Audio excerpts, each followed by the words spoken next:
You know that feeling when your phone buzzes with a breaking news alert and before you even look at the screen, your stomach just kind of drops? Oh, yeah, that immediate dread. Yeah, You just brace yourself. exactly. You brace yourself because, I mean, 9 times out of 10, it's another conflict or a new geopolitical threat or just another tragic headline. Right. It's like we live in a world where war and terrorism Hmm. and just general hostility, they feel like this constant, exhausting reality. It really is. It's just this heavy static in the background of our lives. But beneath all that exhaustion, there is this universal, desperate, human yearning for lasting peace. I mean, we all want it, you know? Absolute. But looking around, it feels entirely out of reach. Yeah. And that tension, that exact tension between the violent reality we navigate every day and the profound peace we inherently crave, that is exactly what we are exploring today. Welcome to today's deep dive, everyone. Our mission today is to examine an incredibly beautiful biblical blueprint for global peace. And what is crucial to understand right at the outset here is that the biblical text outlines two distinct but inextricably connected aspects of peace. Right. The first is peace with God, and second is peace between humans, between nations, ethnicities, and neighbors.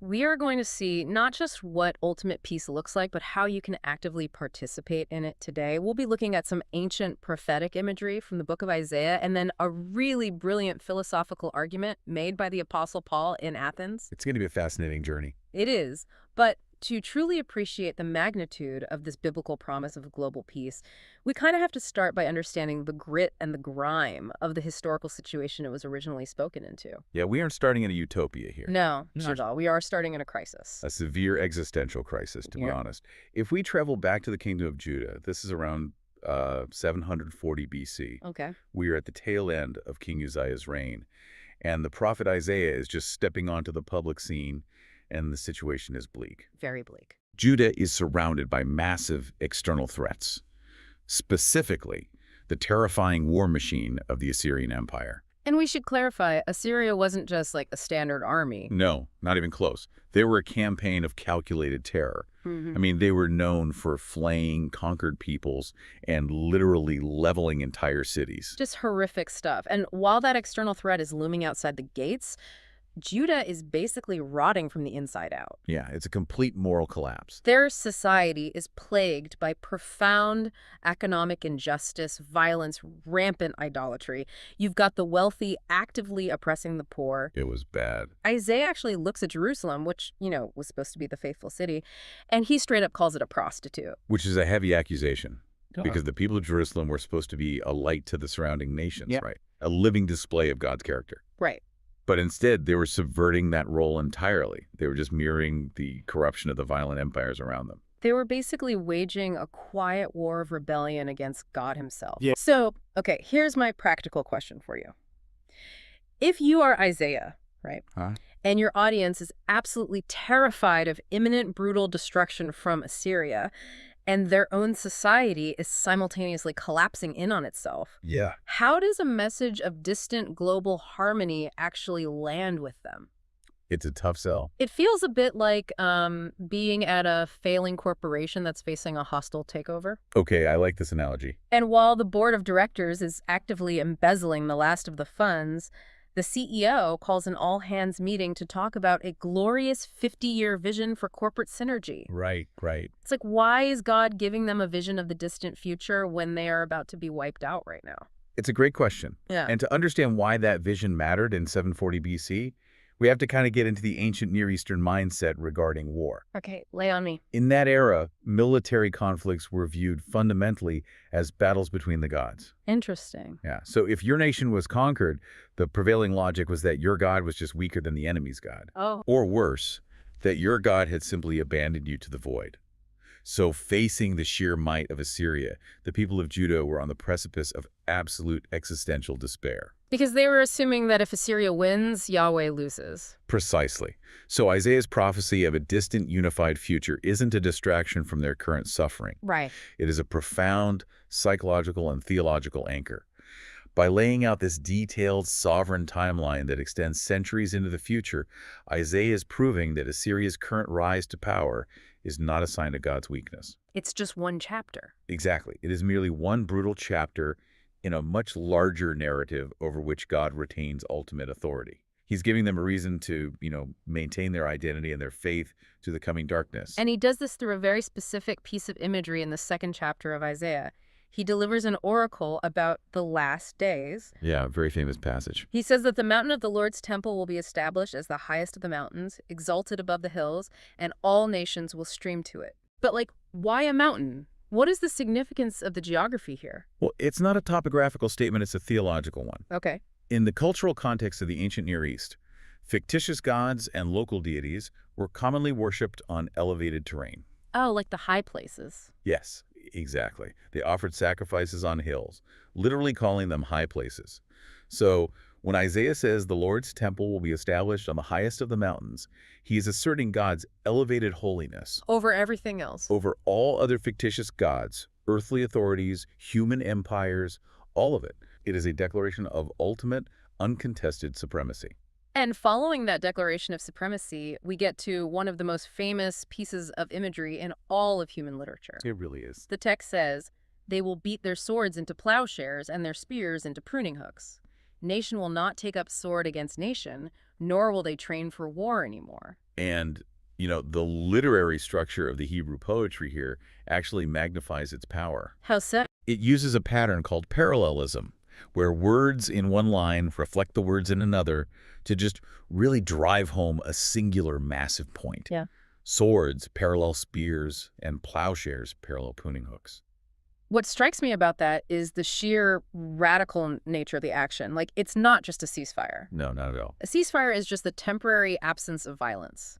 You sign a piece of paper, you retreat to your borders, but you keep your weapons polished and ready in the armory. Right, because a ceasefire leaves the underlying animosity completely intact. Exactly. What Isaiah is describing is the active, flourishing presence of peace. The historical enemies of Israel nations like Egypt and Assyria, the very empires terrorizing them in that moment, they won't just put their weapons down. They will physically melt them down. Yes, they will take the metallurgical instruments specifically designed to sever human life and forge them into instruments designed to cultivate and sustain human life. It is an incredible psychological shift. I mean, you aren't just tolerating the existence of your former enemy, you are standing shoulder to shoulder in a field with an Assyrian, Right. using the melted steel of their old weapons to harvest food together.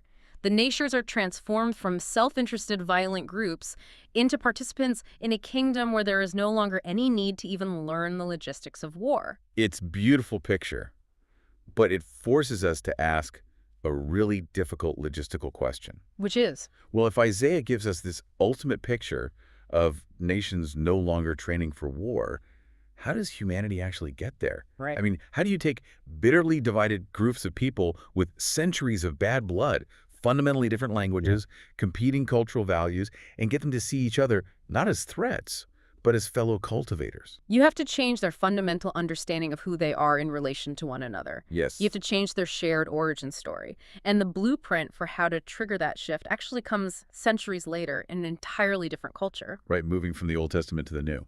Exactly, through an absolute masterclass in communication by the Apostle Paul. Let's talk about it. We move forward to AD 52, during Paul's second missionary journey. Okay. He finds himself in Athens, which was the intellectual and cultural epicenter of the ancient world.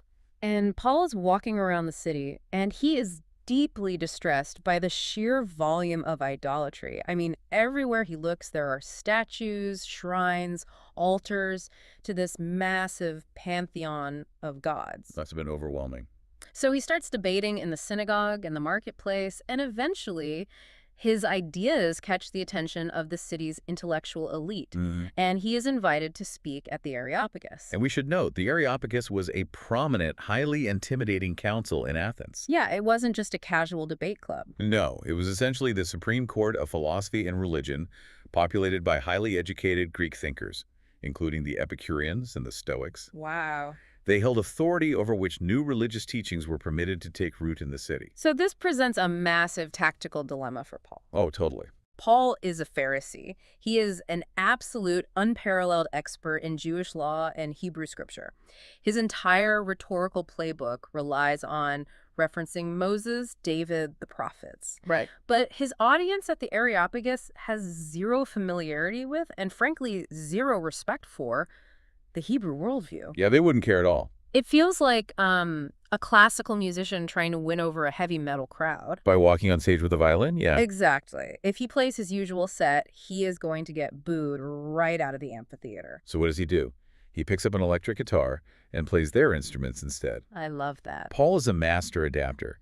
He recognizes that quoting Genesis to a group of Greek Stoics is just a losing strategy. Right. So he adopts a classic form of Greek debate, starting by establishing a point of shared reference. Which is so smart. In Acts chapter 17, he tells them, "From one man he made all the nations, that they should inhabit the whole earth."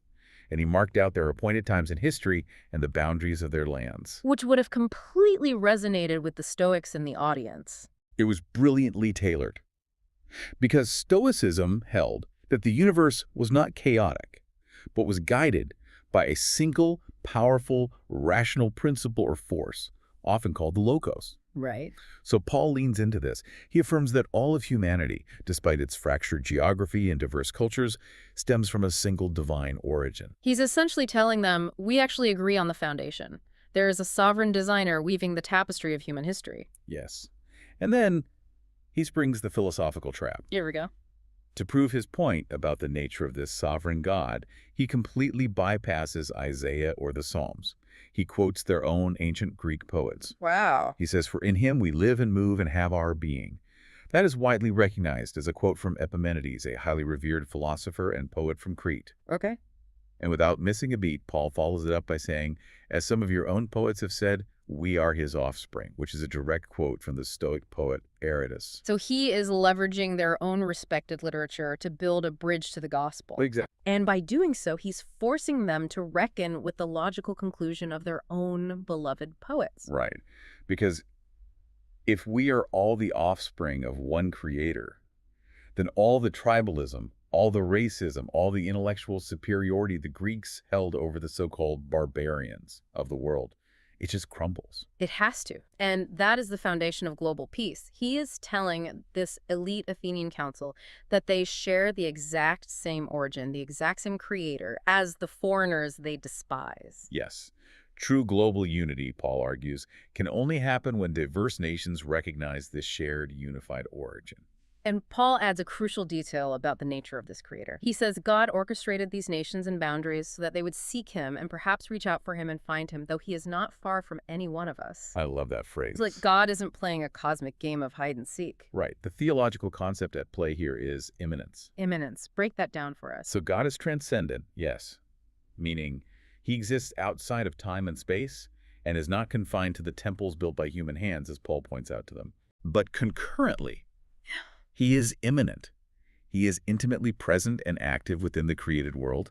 He desires to be found, and he is close enough to be reached by anyone, regardless of their nationality. Okay, so we have this profound intellectual framework established. Yes. Paul argues effectively that we all share the same creator, making us a single, unified human family. Yes. And we have Isaiah's vivid physical vision of repurposed weapons where former enemies farm the earth together. But looking at the headlines today, the swords are very clearly still swords. Yeah, they are. The spears are still spears, or, well, rather, ballistic missiles and drones. Right. There is a painful, glaring disconnect between this divine promise of peace and our current violent reality.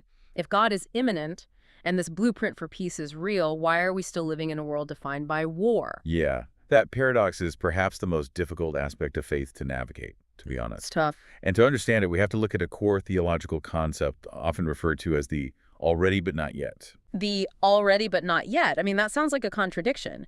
How can peace be both present and absent at the exact same time? Well, it goes back to the two aspects of peace we discussed at the very beginning of the deep dive. Okay, peace with God and peace between humans. Exactly.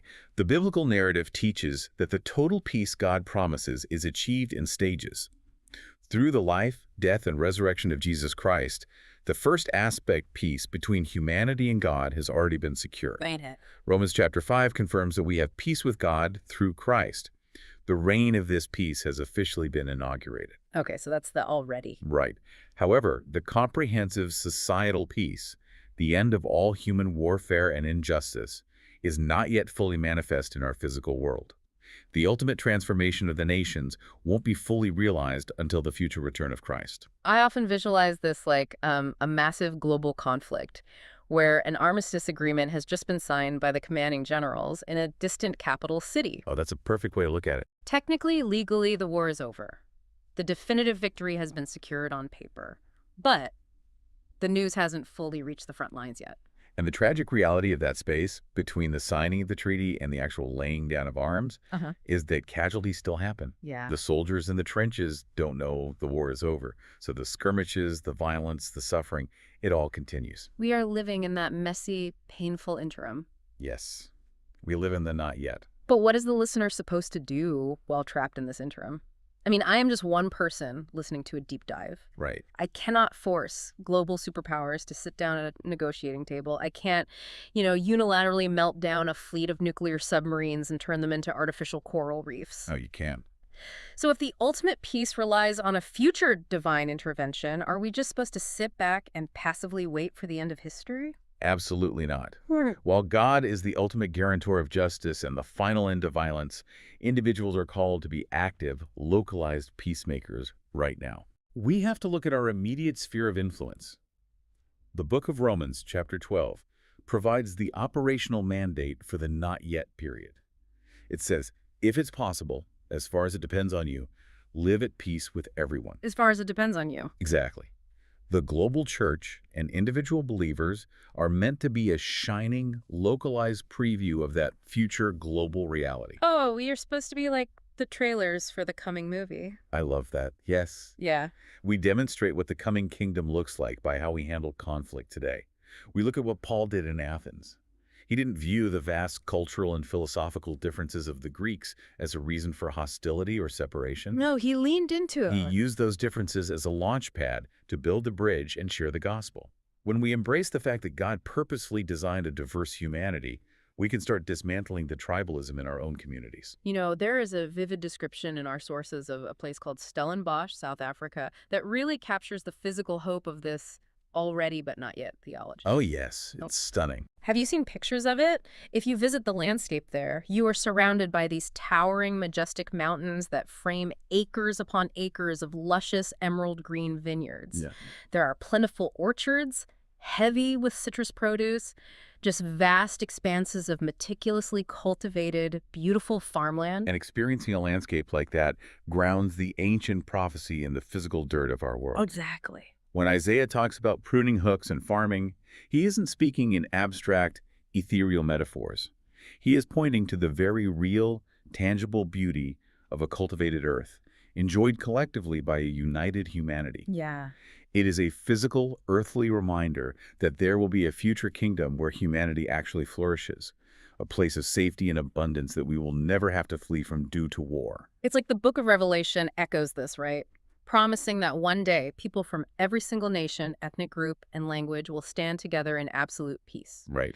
It is a stunning, hopeful contrast to the relentless news alerts on our phones that we talked about at the beginning. It truly is the ultimate antidote to the exhaustion of our current historical moment. Yeah. The blueprint we explored today moves us from the terrifying, war-torn reality of Isaiah's Judah, where God first anchored his people, with this breathtaking vision of repurposed weapons. And then it brought us to the intellectual battlefield of Athens, where Paul brilliantly built a bridge to Greek philosophers, using their own poets to prove our shared, unified human origin under one creator. And finally, it lands us in our current daily reality, the already but not yet, where our job is not to passively endure the violence of the world, but to actively practice the rigorous work of peacemaking in our own spheres of influence. Which brings me back to that phone buzzing in your pocket. Right. The world will keep shouting about conflict, division, tribalism, but you have a different blueprint now. And I want to leave you with a final thought to consider as you step back out into that noisy world. Let's hear it. Whenever we talk about peace in the midst of conflict, we inevitably think of those rare, beautiful moments of human solidarity. Think of the famous Christmas truce of 1914 during the First World War. Oh, yeah. Such a powerful story. For a few brief hours, British and German soldiers stepped out of their muddy, freezing trenches. They sang carols, they exchanged gifts, they even played a game of soccer in no man's land. Right. It was a breathtaking display of our shared humanity, right? A flash of Isaiah's vision coming to life. It really was. But The tragedy of the Christmas truce is what happened the next morning. Yeah? The sun came up, the commanding officers barked their orders, the soldiers picked up their rifles, and the slaughter resumed for 4 more devastating years. It's heartbreaking. A moment of shared humanity, a temporary ceasefire, is incredibly beautiful, but it is ultimately fragile if the underlying allegiances don't change. Exactly. Those soldiers went back to killing each other because they were still ultimately subjects of opposing empires. Right. So the challenge for you is this. In your own life, in your relationships, your workplace, or your community, are you settling for temporary truces? That's a great question. Are you just pausing the argument for the holidays only to pick the emotional weapons back up the next morning? Wow. Or are you doing the grueling, systemic work of permanent transformation? True peacemaking requires shifting our ultimate allegiance away from the bitter, divided empires of our day and pledging loyalty to a kingdom that demands we melt our weapons down for good.